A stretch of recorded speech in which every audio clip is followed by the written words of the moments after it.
ও বাবা!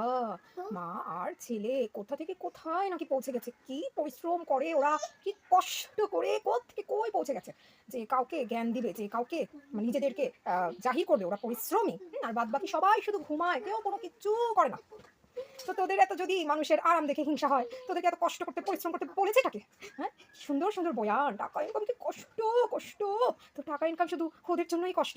বাকিরা যারা খেটে খাওয়া মানুষ কষ্ট ছাড়াই টাকা ইনকাম করছে, কিংবা যারা শিল্পপতি, কোটিপতি কষ্ট ছাড়াই কামাই করে ফেলছে। সেরকম তো আর না যে এক পোস্টে ৩৫ বছর কাজ করে বস্তা একটা নিয়ে নিলাম। আরামে শুধুমাত্র বসে থেকে। আর সবাই যদি তোদের মতো কোথা থেকে কোথায় পৌঁছে যেত, যে উপদেশটা দেশ, তো তোরা ছোট করবি কাদেরকে? কি রে? হ্যাঁ, তোরা যে মানুষকে জাজ করিস, অপমান করিস, ছোট করিস, এগুলো কাদেরকে করবি? দান দক্ষিণা কাদেরকে করবি? যেগুলো করে করে নিজেদের পাপ কমাচ্ছিস, দান দক্ষিণা করার জন্য লোক লাগবে না? তোদের মতো অবস্থানে পৌঁছে গেলে দান দক্ষিণার লোকের অভাব পড়ে যাবে তো।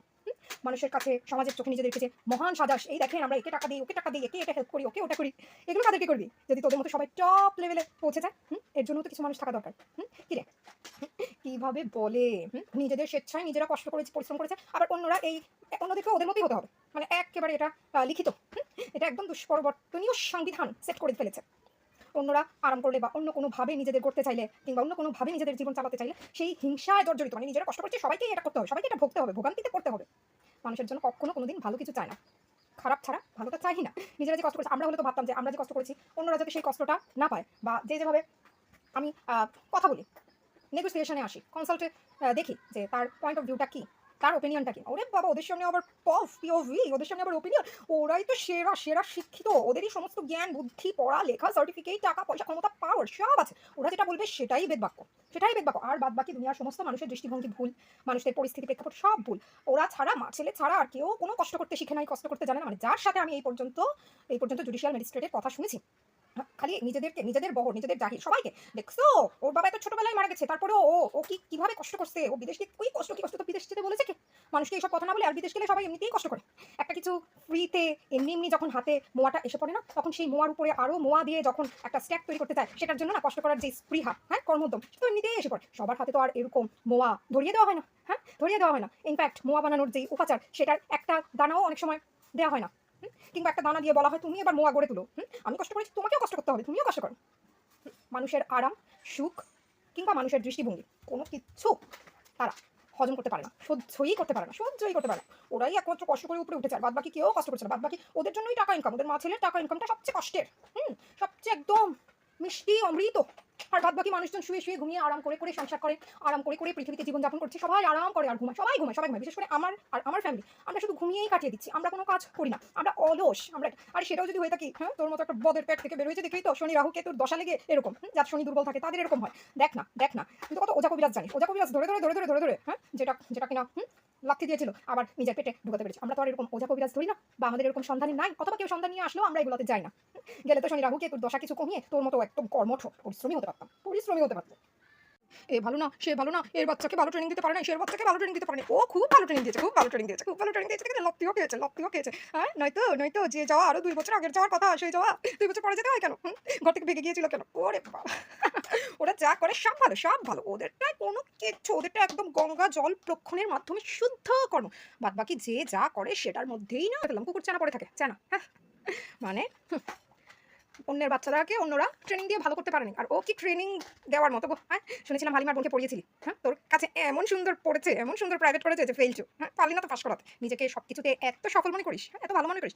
ওই যে কপাল জোরে অথবা টেবিলের তল দিয়ে টাকা বাগিয়ে কি জানি একটা দুর্নীতিগ্রস্ত প্রতিষ্ঠানে চাকরি বাগিয়ে একই পোস্টে উইদাউট এনি প্রমোশন কাজ করে, আর বিভিন্ন এটা সেটা করে, মানে একটা বস্তা বাগিয়ে ফেলতে পেরেছিস তো, তাই মুখ দিয়ে যা আসে তাই বলিস, তাই বলিস। তুই তো খুব ভালো ট্রেনিং দিতে পারিস। আরে যেখানে আছিস, ন্যানি ন্যানি বেবি সিটার হয়ে একটাকে কেন পালছিস? একটা দোকান খুলে বস না, একটা সেন্টার খুলে দে। আবার যদি ফিরে আসার কোনো প্ল্যান হয় কখনো, তখন বাংলাদেশেও একটা সেন্টার করে দিস। তাহলে আমার মতো মাগুলো তাদের বাচ্চাদেরকে সেই সেন্টারে টাকার বিনিময়ে রেখে অন্তত টাকা উপার্জন করতে বাইরে যেতে পারবে, বাইরে যেতে পারবে। আমার মতন যাদেরকে ঘরে বসানো হয়, তাদের হাত পা বেঁধে আর্থিক উপার্জনের স্বাধীনতা নষ্ট করে দেওয়া হয়, আর তারপর আঙুল তোলা হয় যে বসে বসে আরাম করে, অলস, কাজ করে না, এটা না সেটা না। কাজে শিখিয়েছিসটা কি? ছোট থেকে যে যেই কাজ করে অভ্যস্ত হয়, সেটা বড়বেলায় করতে গিয়ে সে তখন সেটাতে দক্ষ হয়। তোর মতো নাকি, তোর মতো কাজের নামে ঘন্টাও শিখায় নাই, তারপরে আবার বলতে আসে কাজ পারে না, এই পারে না, ওই পারে না। আরে মেয়েরা সব পেরে যায়, বিয়ের পরে এমনি শিখে যায়। মানে ওই যা বলে ওর কথাই একদম সত্যি আর সত্যি। মানে বিয়ের পরে মেয়েরা অটো সব শিখে যায়, ও যেমন অটো মেশিন। ওর মতো আমাকে বলছিল আমি আর কি তাড়াতাড়ি 27 বছর চলাকালীন আমি বিয়ে করেছি, তাও সামাজিক পরিস্থিতির চাপে পড়ে, বিভিন্ন চাপে। এবং আমাকে বলা হয় আমি নাকি অল্প বয়সে বিয়ে করে ফেলেছি। ও ৩০-এ বিয়ে করেছে। ওর মতো আমার ৩০-৩১ পর্যন্ত ওয়েট করার দরকার ছিল। তো ওর মতন তো আর আমার কপালটা না। ওর মতো তো কপালটা না। ৩০-এ বিয়ে করে ৩১ হওয়ার আগেই আমাকে পেয়ে গেছে। ইজিলি যে যেটা পেয়ে যায় সে তো সেটার মূল্য বুঝবে না। বুঝবে না। আমাকে তো ভুগতে হয়েছে। হ্যাঁ? আমি তো মনে করি আমি ২০-এ যদি এই কাজটা করতাম ২০ বছর বয়সে, এই সেম কাজটা, তাহলে আজকে আমার লাইফটা আরো অনেক বেশি কতটা প্রোগ্রেসিভ হয়ে যেত। আমি এটা চিন্তা করি। বাপরে বাপ! আমি নাকি বিয়ের জন্য পাগল হয়ে গেছি এই সেই। হ্যাঁ, মানলাম বিয়ের জন্য পাগল হয়েছি। কেন হয়েছি সেটাও সবাই বুঝে। কারণ আমাকে একটা ট্র্যাক থেকে আরেকটা ট্র্যাকে পড়ালেখার সুযোগ দেওয়া হয় নাই। বসায় রাখা চেষ্টা করা হয়েছিল। হ্যাঁ, দ্যাটস ওয়াই। হ্যাঁ? কারো মতো শিক্ষিত হয়ে সার্টিফিকেট বাগিয়ে চাকরিওয়ালি হয়েও বিয়ে করার জন্য এত সুড়সুড়ি চুলকানিতে জাগ নাই। হ্যাঁ? আর বিয়ের আগে থেকেই বাচ্চাকে কি বানাবে সেই প্ল্যানিং তো আর করি নাই। এখনো আমি প্ল্যানিং করি না। আমার বাচ্চা আমাকে বুড়া বয়সে দেখবে কি না দেখবে সেই এক্সপেকটেশন আমি রাখি না। অথবা আমার বাচ্চা পড়ালেখা করে কতটা টপে গেল সেটাও এক্সপেকটেশন রাখি না।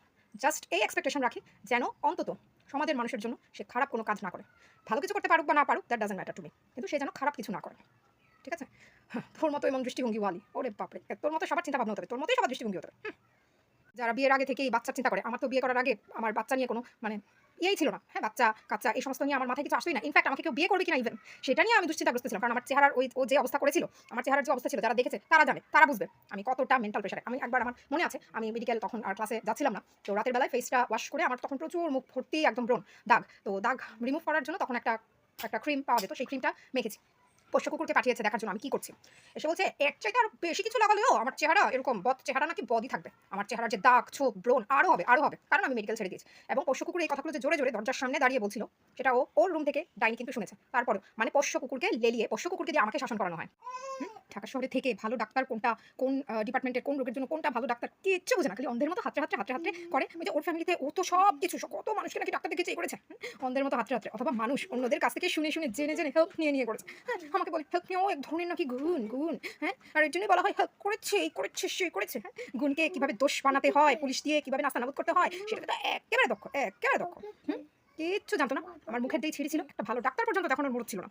এবং ও ভাবতো কি আমার মুখটা এরকম বাজে থাকলে, হ্যাঁ, মেয়েদের নিয়ে মানুষের মা বাবাদের যেটা চিন্তা হয় যে এই প্রেম করলো কিনা বা ছেলেরা উত্ত্যক্ত করলো কিনা বা পালিয়ে গেল কিনা, ও তো এটা থেকে অটো ন্যাচারালি নিজেকে ফ্রি করে রেখেছিল। আমার চেহারার এই অবস্থায় ও খুশি হতো।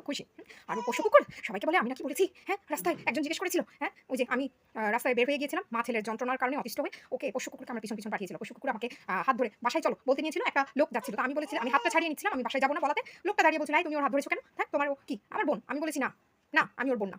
এটা হয়ে গেছে আমি নাকি বলেছি ও আমার ভাই না। যদি বলেও থাকি ঠিক বলেছি। যেই ছেলে মার কথায় আমার পিছনে লেলিয়ে যায়, বলে নাকি আমার চেহারা এরকম বদসুরতি থাকবে, শত ঘৃঙ্গসলেও কাজ হবে না, তাকে আমি এগুলো বলবো না তো কি বলবো?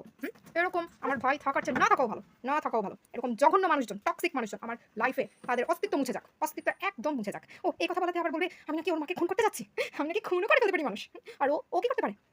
ও তো খুন না। ও তো শুধু আমারটা তো মানুষ রাগের উদ্গীরণে শুধু কথাটা শুনে, আর ও কাজে সত্যি বাস্তবে করে দেখাতে সক্ষম। ওর মা ওকে এরকমই তৈরি করেছে। কত আন্টিরা বলছে ছেলেমেয়েরা বড় হলে মা বাপের কথা শুনে না। তোমার মা কি করবে? ও তো কথা শুনে না। কেন?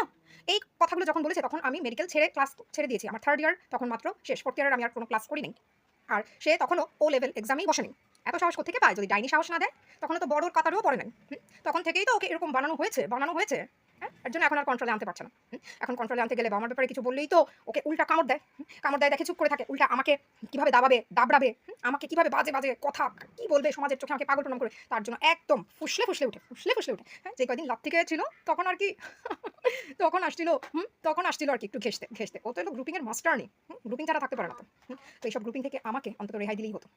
যেগুলো আমি টলারেট করতে পারি না, এরকম মুখোশ, এরকম মিথ্যা, এরকম চালবাজি, এগুলো আমি টলারেট করতে পারি না।